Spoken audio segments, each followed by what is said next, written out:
Hello friends, कैसे हैं आप सब। राधे राधे। आज मैं आपको बताऊंगी कि घर में आप पितरों की तस्वीर लगा सकते हैं। हिंदू धर्म में पितरों को भी विशेष स्थान दिया गया है। तो साथ ही पितरों को प्रसन्न करने के लिए कई उपाय किए जाते हैं।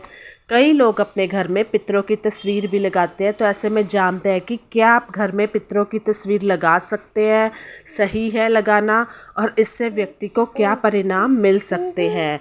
धार्मिक मान्यता के अनुसार जिस व्यक्ति पर पितरों का आशीर्वाद बना रहता है उसे जीवन में किसी भी तरह की समस्या का सामना नहीं करना पड़ता।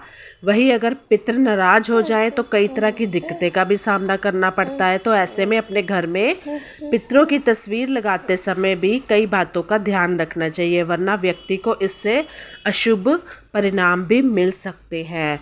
तो अगर आपने भी लगाई है तो जान लीजिए इन बातों का आपको ध्यान रखना है। वास्तुशास्त्र में माना गया है कि घर में पूर्वजों या पितरों की तस्वीरों को लटकाना नहीं चाहिए। इसके साथ ही वास्तुशास्त्र में यह भी कहा गया है कि घर में पितरों की बहुत सारी तस्वीरें लगाना भी सही नहीं है। साथ ही पितरों की तस्वीर को ऐसे स्थान पर भी नहीं लगाना चाहिए जहां यह सबकी नज़रों में आए। तो ये काम आप ज़रूर करें जहां इनको कोई नज़र इन पे ना लगा पाए, नज़र नहीं हो किसी की, तो वहाँ लगाए। पितरों की तस्वीर को दीवार पर लटकाने के स्थान पर लकड़ी के स्टैंड रखना ज़्यादा बेहतर माना गया है।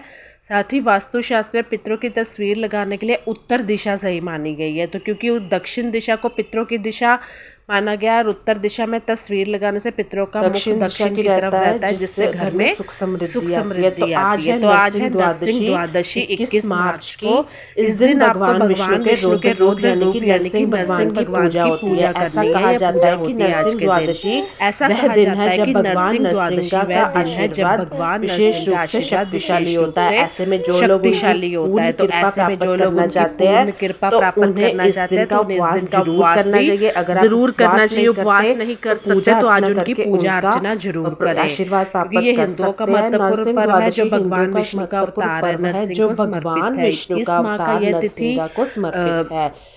गुरुवार को ही बन रही है। तो पुरानी कथाओं के अनुसार अपने प्रिय भक्त प्रहलाद की रक्षा करने के लिए भगवान विष्णु ने ये अपने रौद्र रूप का अवतार लिया था, जिन्हें लोग आज नरसिंह भगवान के रूप में पूजते हैं। जिन्हें लोग आज नरसिंह भगवान के रूप में पूजते हैं।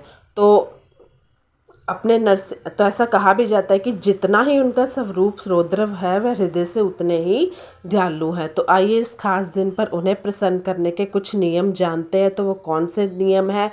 अगर आप व्रत नहीं भी कर पा रहे हैं तो कोई बात नहीं, उनकी पूजा अर्चना कर सकते हैं साफ सुथरे रह के।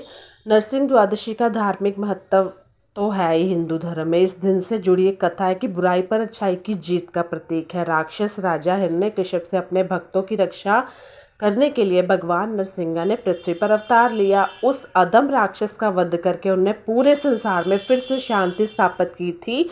साथ ही जो सत्य है कि उसके लिए खड़े होने का महत्व सिखाया था। ऐसा माना जाता है कि किन्नर सिंह द्वादशी वह दिन है जब भगवान नरसिंह का आशीर्वाद विशेष रूप से शक्तिशाली होता है। कहा जाता है कि जो साधक उनकी पूजा सच्ची श्रद्धा के साथ करते हैं उनकी सभी मनोकामनाएं पूर्ण होती हैं। इसके साथ ही बुरी शक्तियों से सुरक्षा, अच्छे स्वास्थ्य और समृद्धि का वरदान मिलता है। कई जातक इस दिन कठिन उपवास का पालन भी करते हैं।